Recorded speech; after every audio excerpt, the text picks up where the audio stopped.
Viral aksi arogan pengemudi Grand Max todongkan pistol ke pengendara motor.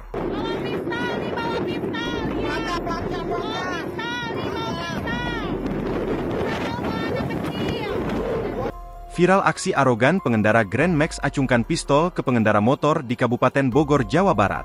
Aksi arogan jalanan dengan memamerkan senjata api, senpi, itu terekam kamera ponsel dan viral di media sosial. Disebutkan dalam video yang memperlihatkan mobil Grand Max warna hitam dengan decal stiker warna merah, membuka jendela bagian depan sembari mengacungkan pistol. Saat hendak menyalip, sopir mobil terhalang oleh sepeda motor yang melaju dekat pembatas jalan. Karena terkejut, pengendara motor kemudian membunyikan klakson. Diduga tidak terima atas kejadian tersebut, pengendara mobil kemudian mengeluarkan benda mirip pistol.